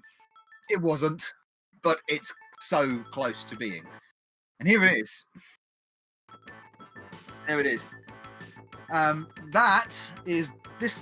Right, this is a little bit of a cheat. The box here that I'm holding is the original one that in 1992, which my father went down to the Edgware Road to buy for Christmas for me. So he went down to the Edgware Road and he paid 65 quid for this. So the gold box, which was like gold at the time. It literally was gold. And on Christmas Day 1992, we had that Christmas at my aunt's in Lincolnshire, and we played this on her TV with my Super Nintendo, and it was such a memorable time. It's a shame that the cartridge itself, which is here, is not the original cartridge. Oh dear, what happened? The original cartridge, I don't know what happened to it. I may have sold it at some point. When I went through a period. I've talked about this on my streams. When I went through a period of sort of like not interested in gaming. Falling out, yeah, you'd fallen out with it, yeah. Yeah, I'd fallen out with gaming, and this went on for about 5-6 years or something. And this was mostly during the Xbox 360, PS3 era. Yeah. Where anything I had gaming related, I kind of sort of like fell by the wayside. Certain things were mothballed, like the GX4000 and a few other things were mothballed. And a lot of my Super Nintendo stuff was mothballed as well. But I remember at one point vaguely going through them and thinking, oh, I could get a few quid for that. And I think Street Fighter 2 was one of them that I sold, just the cartridge, not the box, funnily enough. And the reason why this box survived is because it was not in the same place, stored in the same place. Right, yeah. So I got the original box. And this cartridge was actually a replacement donated to me from Steve Benway. Oh, wow. What a superstar. Yeah. So he gave me this cartridge of Street Fighter 2 in person at Play Blackpool. Oh, that is amazing. That's an amazing story, that. So thank you very much, Steve, for that. So we reunited the cartridge with the original box. Yeah. Oh, that's amazing. That's amazing. Right. I assume they're worth a bit as well now. Sorry? Are they worth a bit, the Street Fighters, or they're not rare enough? They're not really not the cartridge on their own. No, I think they're a few quid if they're boxed with instructions. Yeah. Yeah. So yeah. Well, if you ever get to that phase where you're falling out with gaming, yeah, give me a ring and I'll give you a slap. No, I'll recommend to anyone, if you fall out with gaming, just mothball over. I've said this to people before when they feel like they're falling out with gaming. Yeah. Mothball it all. Don't touch it. Don't look at it. Just put it away. Put it in storage and forget about it. Don't sell it. I regret selling so many things. Yeah. I sold a boxed copy of Secret of Evermore, right? Which anybody in the chat will probably know that is a difficult game to get hold of, and it is expensive as well. And I wish the hell I'd never done that. Yeah. Which is the sequel. It's the sequel to The Secret of Mana. Yeah. Luckily, I never sold Secret of Mana. Definitely. GP once went off to Blanca, apparently. Oh, I bet he did. I bet he did. He likes the green skin. Yeah. Have you noticed no surprise here, GP? Yeah, it's the kind of thing you do. Yeah, we understand. Just blank faces, not shocked. Yeah, no shock here. No. Rachel regrets selling a PS1 and 2 games. She ended up buying them back again. Yeah. Yeah, that's what I ended up doing. Buying them back. Finding them again and buying them back. Exactly. OSG sold a special edition at NES for 80 quid. And they're going for and they're going for silly money now. Yeah. Yeah. But I never sold Never sold anything. I never sold my Super Nintendo. My original Super Nintendo is right there next to me. Yeah. Look at that. So that's well, I got that in '91. So it's still fine. It's never gone wrong. It's never gone wrong. Oh dear, John Gage sold his Amiga 1200 for 25 quid. I bought one for 25 quid, funnily enough. Yeah, yes, it's a recent score that. So it's how have you got on with that, by the way? While we're talking gaming. Yeah. I've still got to. Everything's fine. I've got the WHD load inside it, and I've got the extended memory inside it, and it runs fine. I just need to work out the reason why certain games don't run. Right. Yeah. Like Xenon 2, for some reason Xenon 2 doesn't run. So I don't know why that's the case, but most of the games run fine on it. And right, great. yeah. Well, maybe some of the Amiga guys in the chat might be able to shed some light onto that. I don't know whether it's to do with the memory or it won't accept the 4 megabyte expansion, but it will accept the 2 megabyte expansion. It will accept the 4 megabyte expansion, but won't accept the 8 megabyte expansion. Oh, that's a strange one. For some reason. Yeah. I don't know why. Here we go. John Gage says, I had that problem, Novabug. That's why I had to keep his Amiga. Yeah. So I don't know why that is the case, but hey ho, I've got lots of other things going on. So yeah. Oh, poor Brad Fawar. Brad Fawar has got 2600, ZX Spectrum, Amstrad 6128, Atari ST-FM, Commodore Amiga 600 and 1200, Sega Saturn in television, PlayStation 1, all gone. Oh, mate. That's Saturn? Painful. Yeah. Well, the Saturn alone, yeah, definitely. I mean, you can still pick them up relatively, when I say relatively cheaply. It's a Japanese Saturn. Yeah. But, yeah. Yeah, I recommend people don't sell it. If you got it, keep hold of it. Yeah, and if you do want to sell it, speak to us first. Yeah. Yeah, we won't buy it off you. We'll slap you very hard. It's a GX4000 game I don't have. Yeah. Oh, if it's one of those, yeah. It's yeah, definitely. Rightio. So, why's that done that? That's because I clicked the wrong button. So let's move away from gaming now, and we'll talk about television. Yes, we were.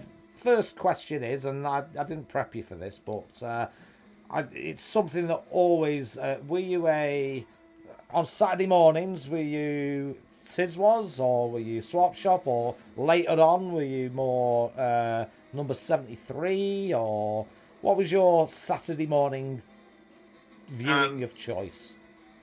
Why can't I remember it? I know which one it was. A bit of Going Live. I know that. It was the one with the garbage can, spaceship. Gilbert, yeah. Oh, why has the name of it gone out of my head? I knew it the other day. Get Fresh. There you go. Get Fresh. There we go. That was your Saturday morning entertainment. That's the one I used to like, yeah. Get Fresh. Yeah. Now then, we've got a selection of children's TV programmes that a little Novabug would sit there and watch on the old CRT. And I'll play the first one, and we shall. I'll try and mute my microphone because I am very aware of the noise coming from the background. Oh, you're gonna play the intro sequence for it? Oh yeah, this is where I get. Yeah, this is where I get 100 copyright strikes, but I don't care. You will for these. No, I always do, but I just ignore them. Oh, Thames Television.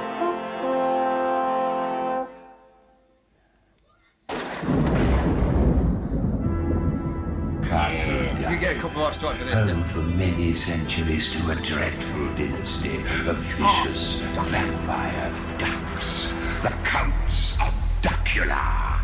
Legend has it that these foul beings can be destroyed by a stake through the heart or exposure to sunlight. This does not suffice, however, for they may be brought back to life by means of a secret rite that can be performed once a century when the moon is in the 8th house of Aquarius. Blood. I'll get it! The latest reincarnation did not run according to plan. In the heart of Transylvania, in the vampire hall of fame, yeah, there's not a vampire any other. He won't bite beast for man, cause he's a vegetarian, and things never break blood. If you're looking for some fun, you can always count upon the one they call Hey, Count Duckula. Superb, superb. I have very strong memories of this. The TV show, which was obviously better than the game we had on the Amstrad. Better, like infinitesimally better. It's like, here's a block of gold. I'm going to turn it into a steaming pile of shit. So, why is this show so special to you, sir? That was... Right, okay. Let me give you a modern take on this. Yeah. Right? So, you know The Simpsons. Oh, yes. I think Futurama is better than The Simpsons. I agree. Right? But universally, it's kind of not recognised as being better than The Simpsons for obvious reasons. Right? This is in the same category as Danger Mouse. Danger Mouse was great. Duckula is better, but not favoured over Danger Mouse. That's the reason. Now, there's some controversy there from Novabug. What do you think, guys? Is Duckula better than Danger Mouse? Let's see if the chat agree. You've still got David Jason's brilliant voiceover on it. Yep. Right. So you've got that similarity between that, and it's the same production house as well, isn't it? I'm sure it is. Mm-hmm. And I found the comedy in Duckula just funnier. Basically, it's like what Futurama is to The Simpsons. It's got a little bit more edge to it. Yeah. You know. Well, I'm talking classic Simpsons. I'm not talking zombie Simpsons that we got now, but you know, it's got that little edge to it that just makes it a little bit more funnier, and that's why I think I love it. I love the take on a vegetarian vampire. That's just insanely brilliant. Yeah. I mean, who'd come up with that idea? A vegetarian vampire. Yeah, superb idea. Right, there's a lot of controversy. Duckula for me. Duckula is better, according to some people. Some people are going for Danger Mouse. I'm not saying Danger Mouse is bad. It isn't. Yeah. Danger Mouse is brilliant. Danger Mouse was funny, and it was really clever. But Duckula's just better. Would you say the humour in Duckula was more adult or older? A little bit, Yeah, yes. more for the older It's a bit gen. like drama. It's got that edge to it. It's got a little bit more edge to it. It's also got that brilliant. It's got brilliant. Like the music on both of them was awesome, but the end sequence of Duckula, the song at the end sequence is so funny. Yeah. So funny. Yeah. Ooh. Loved it. I loved Duckula. Yeah. So the people, the chat are a bit split on this one. So, but yeah, it is a matter of taste, I suppose. So somebody said, but yeah, it's fine. Right. So that was your first choice. I'm no stranger to controversy. Oh no, not at all, sir. Your next choice. Here we go. Again. This has got to be universal. Somewhere in the dark and nasty regions where nobody goes. Oh, stands yes. an ancient castle. Deep within this dank and uninviting Don't you place open that lives trap Burke, door. overworked servant of the thing upstairs. Feed me. But that's nothing compared to the horrors that lurk Burke, beneath the feed trap door. me. For there is always something down there, in the dark, waiting to come out.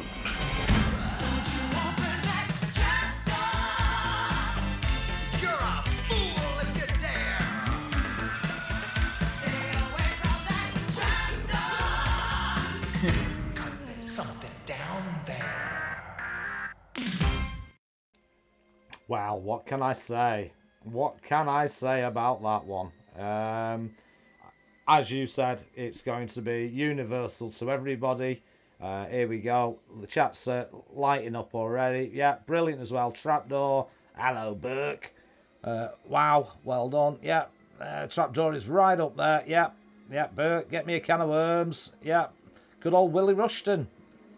Yeah, can't beat a bit of Willie. GP loves a bit of Willie. Yeah, yeah.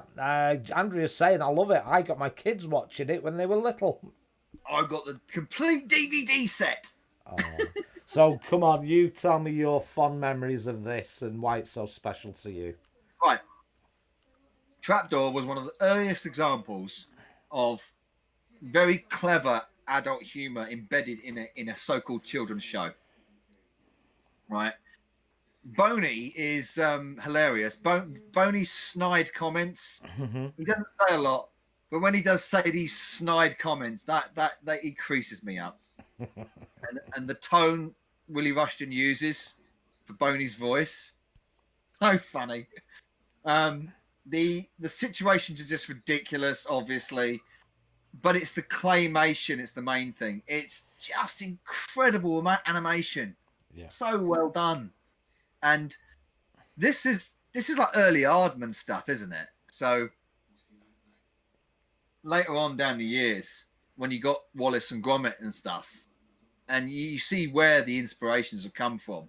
Oh yeah, Morph, definitely. Yeah. You know, a Morph, of course, and Tony Hart and Morph and stuff. But they went nuts on this. You know, the little worms crawling about, the tiny little details that you don't notice because of the silly story playing over. You got little details of little worms in the background and blinking eyes and stuff like that. And the theme song. The theme song is iconic. And it's only like 5 minutes long. It's like really short, tiny little cartoon. But well, it's not even a cartoon. It's an animation. Yeah. But it's just so tightly. It was tightly scripted. It went by in a flash. The problem with the Trapdoor is it's too short. It flips away in a flash. It's so quick. You know, quick story, loads of gags piled into a tiny story. You get these moments where you get like lots of silence. It seems like you get lots of silence, but you don't actually get a lot of silence. It's all like sort of snidey, sort of clever little humour built into there about why is Bert waiting for that kind of thing. And yeah, it's just hilarious. It's so well done, well produced, brilliantly voiced, excellently animated. Yeah. What can you say? It's an iconic program. It really is. It's one of those that everybody has one of those, have some sort of memory of it being on. It was like you said, because it was 5 minutes. It was always in between something, so everybody saw it. Another thing, I reckon you could show the character of Burke to anybody of our age, and they would instantly know what that character was. Yeah, instantly. Definitely. It's a very recognisable character. Yeah, totally agree with you. The games weren't bad either. Yeah. I was going to mention the Amstrad version was absolutely superb. A superb game. If it wasn't bugged, yes, it was good. But you have sorted that out yourself, I believe. Well, I didn't sort it out myself. Well, no, you I sorted can't out getting it. Yeah, but you were part of getting it fixed. I identified it, and I think it was previously identified but ignored. But I identified it and brought it to the fore, and I inspired Nick at CBC Game Reviews to fix it, and because he's a coding whiz, so I'm not, so he fixed it. So now we've got a working copy of Trapdoor. Yeah. So if you haven't seen it, I'm sure you've got a long play of that. I do, yeah. I think it was the only long play at the time when I did it. It was the only long play of the Trapdoor on the Amstrad on my channel. There you go, and it's all the way to the end. Yeah, because it wasn't possible to complete the game prior to that. That's correct. Yeah. So there we go, guys. So if you haven't seen Novabug before, there is a link to his channel in the description, as always, and you will find that in one of his playlists, I am sure. So moving on from Trapdoor, we have. From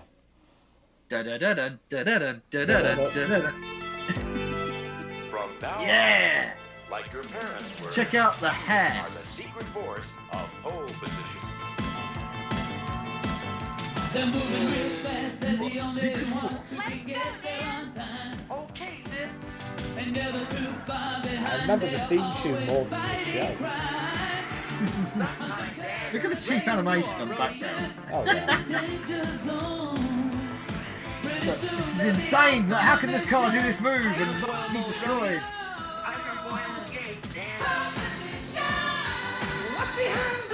Just falling to the sea.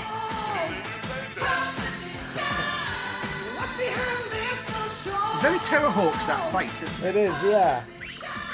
Oh, that bloody annoying thing. Oh, irritating. That was the only bad thing about the show. There you go, Stan. Look at her jumpsuit. Yeah. Oh, can't beat a good jumpsuit. Yeah. Superb, superb. I have, as I said, memories of this, but more so of the theme tune is one of them that straight away Rach put in pole position in the chat. Exactly. So Exactly. again, it's one of them tunes that just everybody gets it. But it's one of those 80s, late 80s, early 90s cartoons, right? They had these theme tunes that would stick in your head. They were right earworms. Yeah. And that was what made them more famous than anything else. So Mysterious Cities of Gold. Yeah. You know the song straight away in your head. Yeah. You know, and I was considering picking Mysterious Cities of Gold, but I thought a pole position a little bit more. Obscure. I used to look forward to watching pole position. Yeah. Because it was I love this idea of sentient vehicles. You're mixing. You got a bit of Transformers in there. You got this personality into a car. It's all about secret missions and all that kind of stuff. And then I say the faces on the vehicles. What are the vehicles? Wheels and Roadie. That's it. Wheels and Roadie. Wheels could turn into they could both do the same things, actually. They could both be hovercrafts and hydrofoils. That's right. But Wheels was more like he was based more like off a Mustang, and Roadie was based more off more like a Trans Am kind of sports car. Yeah. Which really, really segues nicely into your adult. Yes, your adult choices of. This is true. This is true. You know. Yeah. No, I understand what you're saying. Yeah, there'd be a million bullets fired and not a single person hit. Exactly. And it's the perfect car as well. It's like a real badass looking bastard of a car, isn't it? I mean, come on. Yeah. And then, and it's even funnier than you get this double hard car and it's got a camp voice. That's even better. It's even funnier, you know? So good. Yeah. The only way they could improve it is if they had Kenneth Williams doing the sound of Kit. Oh, I couldn't have had that. Oh, stop making about, Michael. Hasselhoff was he was so funny. It's so great. And then, you know, the cheesy 80s hero, you know. And I tell you what, think about Knight Rider, very progressive for its time. You know why? Oh, go ahead. Well, both the engineers for Kit were female. There you go. Bonnie and April. Yeah. They were the chief engineers. Yeah, they were the brains behind Kit. Yeah, unfortunately, if they redid it now, if they had them, the hero would be a woman and she'd be overweight and... Well, I wouldn't care as long as it was well done, to be fair. What, like Ghostbusters 2016? No, we're not talking about that. Yeah, but there you go. See, everyone ignored that because, you know, it was brilliant. I just loved it. Think about it. And you know what? This was also the first television show I cried at. Oh, what made you cry? As well. End of series 3, where Kit gets dumped in a toxic pool of acid. Right? He gets destroyed and he has to get rebuilt. Now, bring a tear to a glass eye, that would. I got so, as a kid, I got so upset and angry at this that I had a model. I had a model kit, a little die-cast model kit, and I ended up I was smashing it like that because I got so angry that they'd done that kit. And then, of course, in series 4, he gets rebuilt and he's back. Yeah. Um, Yeah. John Gage yeah. remembers that episode. Yeah. Yeah, when he gets dumped in the acid, and the really upsetting thing about it is that they can't save him because you just see him sink into the acid, and it's like really nasty, you know. It's a bit like that end of it's a bit like the end of Terminator 2 before Terminator 2. Yeah, it's a bit like that. Or Smeagol in Lord of the Rings. Yeah, that's right, exactly. You just see Kit's light going, oh, and he's gone. Oh no, it's so upsetting. Poor Kit. Yeah. The only thing that annoyed me about that program was the fact that they nicked the sound effects and the visual effect from Battlestar Galactica. You know, the woo woo of the light is the same as the Cylons. The Vorlons. Yeah, it's the same as the Cylons. Yep, same sound effects and visual as the Cylons. Yeah. Cylons, not the Vorlons. What am I talking about? Cylons, that's it, yeah. Yeah. Well, so, yeah, cracking show. Again, another classic. I think there's quite a few people in the chat saying, where have I put my mouse? There it is. Having memories of that one. So, we are in your adult years as such of TV programmes. Not so much that you were an adult at the time or still are an adult. But, I've never stopped being one, funny enough now. But here's one that I cried at many a time. Oh, yes. Another program I used to look forward to watching, because back in the day, obviously, you couldn't catch up or anything like that. None of that existed. You got your time slot and you would watch the TV, you know. His only guide on this journey is Al. Quantum Leap, I was always excited to see where he would be next. What would happen next, what time period he would be in. I love the effect of Al as well. I mean, obviously it looks primitive now, but the hologram effect of Al was so cool. It was a show of its time, it really was. I loved this show. It was... Now, I don't know about your neck of the woods. This was always on a Sunday. No, I think it was, yeah. Yeah, it was always on a Sunday, and this was one of those where the family sat down to watch. Yeah. Yeah. And if you want to talk about a show which is trying to push decent values, this is it. Yeah. This is the show. You got moral values, you know, of the importance of individuals. Yeah. And this is the show that does it, and it does it with sci-fi as well, even better. The problem is, it doesn't shove it in your face and makes you make your mind up. It gives you the arguments, you know? That's what perfect TV is about. It presents it, and then you make the decision. It doesn't bully you, it doesn't push it in your face, you know? It's like, this is the moral argument, what do you think? And the great examples of that was the Evil Leaper episodes. Yeah. Because you've got two sides of the same coin, yeah. You know? The Evil Leaper episodes. Yeah, I remember those, yeah. Why can't they write stuff that's like this now? Why can't they do it? It's impossible for them to write something like Quantum Leap, to put out the big ideas. Well, they're that busy trying to push an agenda. Yeah, and not without punching you in the face at the same time, saying you're the problem. Quantum Leap doesn't do that. Quantum Leap poses the questions, poses the ideas, poses the solutions. You decide, you know? Yeah. Brilliant. Absolutely brilliant. Amazing show. I'm 100% behind you on that. Has to be in I would say that's definitely in my top 10. The only problem with Quantum Leap is it suffered the fate of the USA networks. Yeah. That's the problem. It didn't end satisfactorily. No. Didn't end right. Well, it ended where, spoiler, it ended where the fact was he could have gone back to his own time at any time. He chose to carry on. Subconsciously. Yeah. But he saved Al's previous marriage in the last episode. Yeah. But he was in a non-timeline in that last episode. Yeah. So yeah, he was in a place where it couldn't exist because it was all the characters as different people. Yeah. In the same place, so it was like a parallel pocket of time that he'd ended up in. Yeah. I remember that, and I remember when I first saw it, not understanding what the fuck was going on. But then in my later years, I rewatched it and went, right, now I get it, sort of.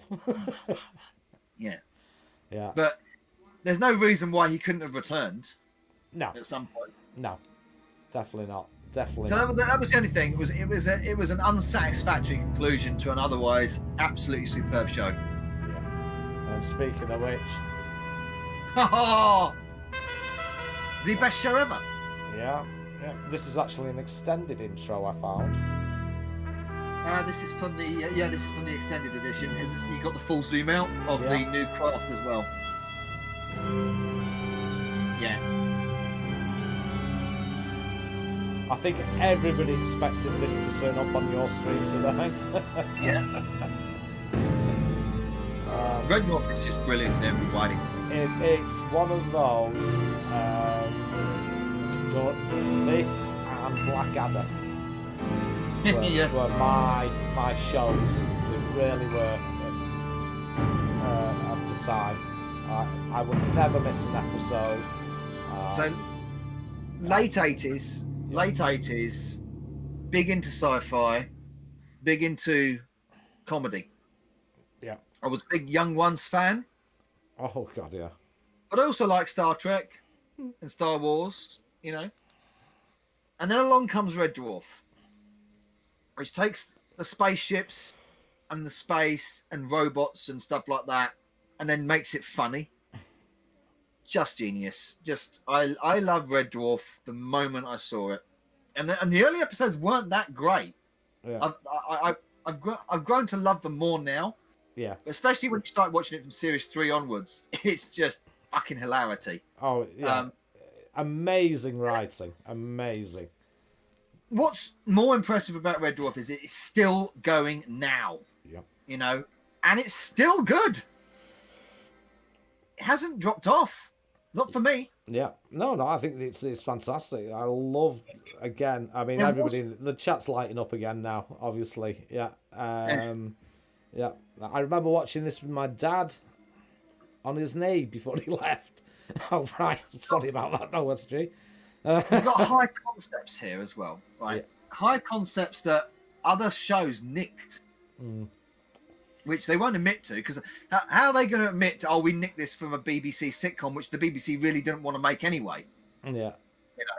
Yeah. They made this by accident. They made this because there was a free studio slot in Manchester BBC, right? Because BBC London had turned this down 3 times. Yeah. Right? So they made it in a slot that was originally designated for Ben Elton's Happy Families 2, which never happened. And then it almost didn't happen because of the electrician strike.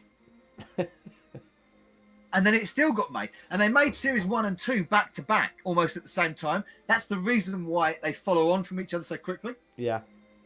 Yeah. So, also a lot of the casting was by accident as well. Yeah. I challenge anybody to say the words Dwayne Dibley without saying Dwayne Dibley. How can I be called Dwayne Dibley? Oh, yeah.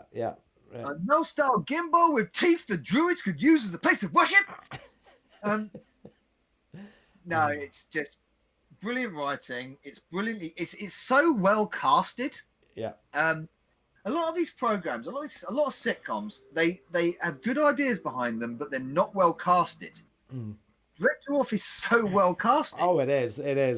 I don't think by accident, and by accident as well. Every actor that plays the roles that they do are so well suited to that role. Yeah, it's one of those where if they did a remake of it with different people, it wouldn't work. It just wouldn't. Well, but they tried to do that. It didn't work. They tried to do that the American version of it. Oh yeah, and it just didn't work. No. And they made Lister like some sort of Hollywood pretty boy, you know, and it doesn't work. No. Lister needs to be a rough and ready kind of typical lad bloke, and that's what Craig Charles is. Craig Charles is just a typical bloke down the road, isn't he? Oh yeah, yeah, it is hysterical.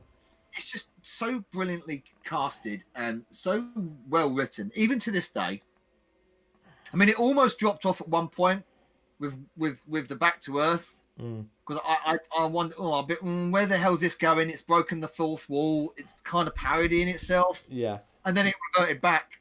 No, that was all a lie, Yeah.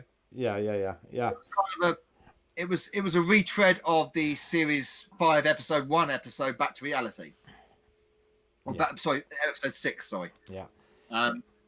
So it was a retread of that, which was a bit cheap to do, but I can see why they did it. It was to try and to introduce a new audience into it. Yeah. But then you got Series 10, which was good, and then Series 11 and 12. Series 12 was brilliant. I thought Series 12 was really good.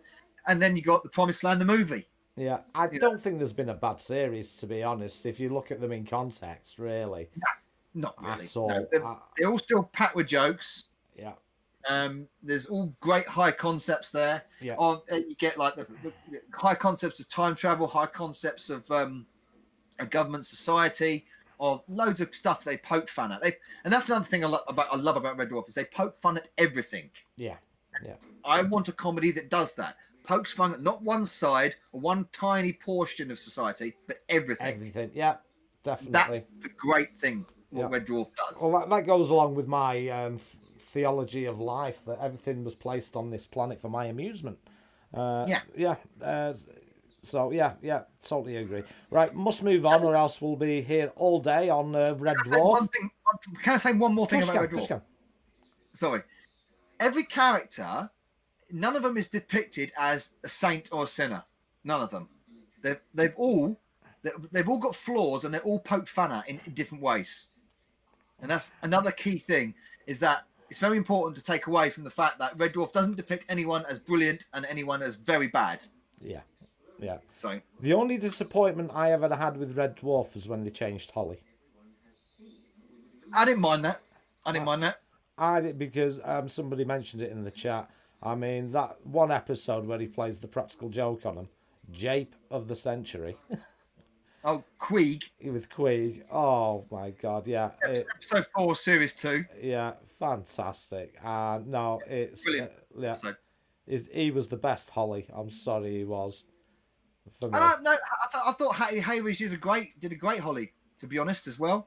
I think Lovett was better, but I thought Hattie Hayridge's Holly was really good as well.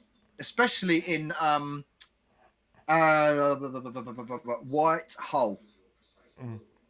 The episode in White Hole when she turns back into a genius. Oh, yeah. I think that's really well done, that. Yeah. So... Again, it's one of those personal preferences. Sorry, my wife went down on me. Oh, you mean your Wi-Fi?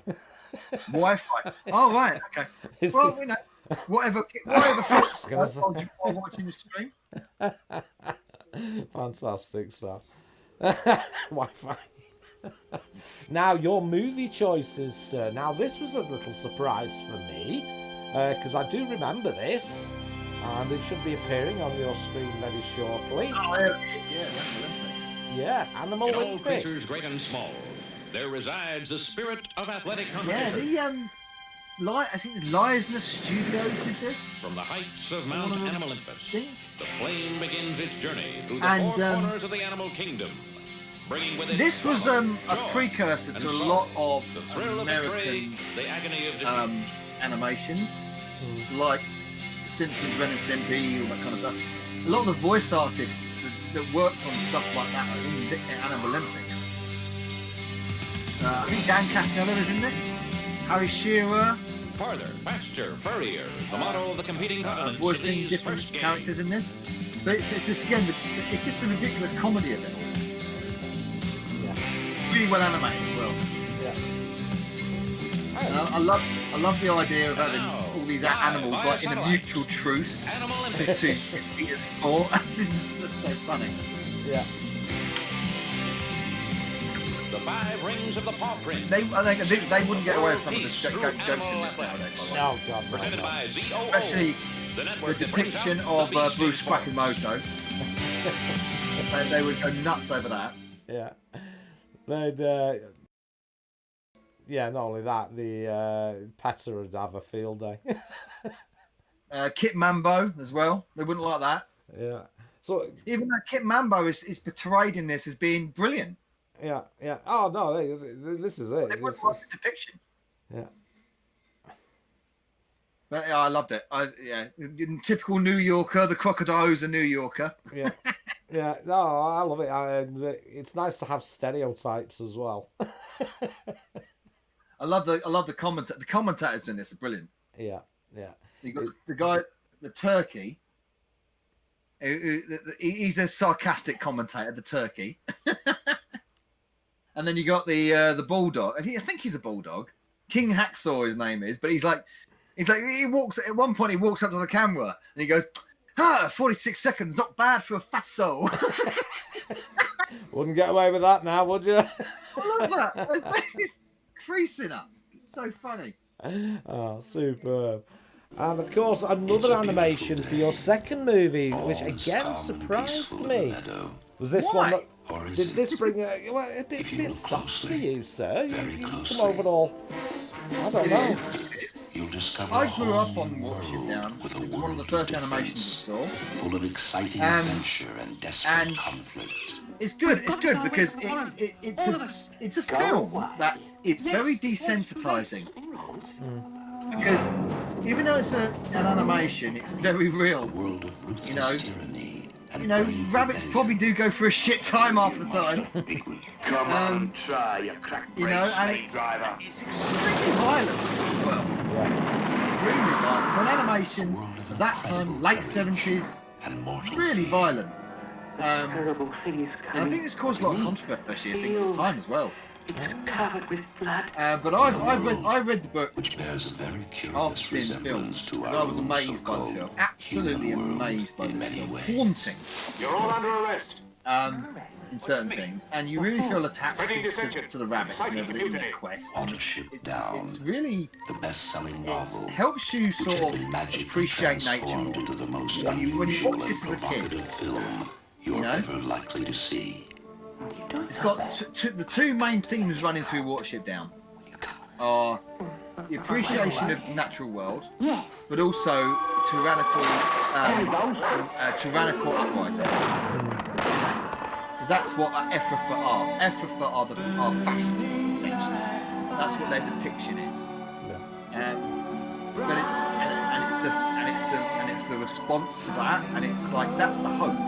But again, it does it in a way where it's not punching you in the face. You know, it does it in a proper way. This is the moral cause. This is the moral just, and to be directed at children in such a graphic manner, I think is very brave and brilliant. I don't believe you know where. Yeah, it's one of those films. It was dark, I suppose, for a child.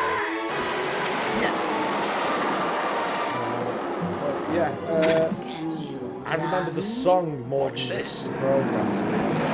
See? If you read the books, you got the Lepine language. This also is one of the only kids' films where there is swearing as well. Wow. The seagull there. The seagull tells the rabbits to piss off. All the world will be yours. Somehow fine. Back then. This film would be a 15 nowadays. Yeah, definitely. It's R-rated in America. No worries, Sonny. No worries, mate. Let them go. Look at the dog when the dog murders all the rabbits. It's like, Jesus Christ, it's blood everywhere. Escape, believe me. Yes.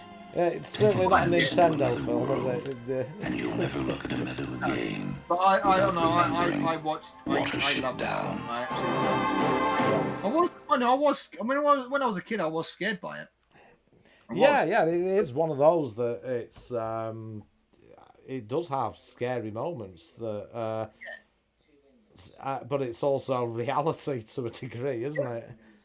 Yeah, and I was scared by it, but I was more fascinated with it than afraid. You know what the funny thing is? The animation. You know the prologue animation right at the beginning of it.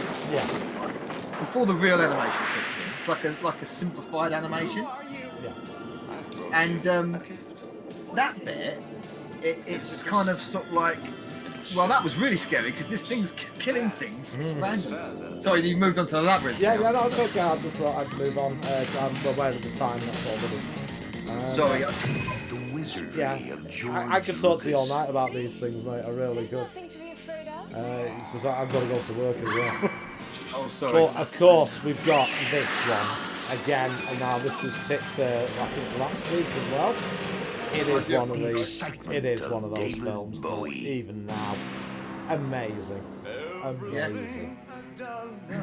Jim Henson at his best. Yeah. The nutty camera work and special effects for the day were just insane. Jennifer Connelly before she, jumped on the train. Three extraordinary talents. David Bowie at his finest. What, Yeah. What more could you want? What more could you want? Yeah.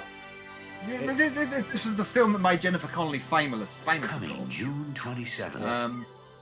Before she became a big star, but she's. I don't know why she got the work done, but she was much better then. Yeah, definitely. Yeah. What an Could have amazing aged choice. Yeah, well. And poor Bowie ain't with us anymore. So. Yeah, sad loss. We've lost a lot, haven't we? We've certainly lost a lot. Yeah, absolutely fantastic choices again. I'm going to have to start wrapping this up because of time. No worries, mate. Yeah, I could talk to you all night, and if I wasn't having to go to work, I would do. But big thank you. I'll just flash one thing off quickly. Oh, of course you can. Because it was one extra. I was going to talk about magazines, but obviously you got to go. So I just want to flash that off. There. Oh yes. There we go. No. That is the issue of Amstrad Action with the GX4000 on the front. Wow. Yeah.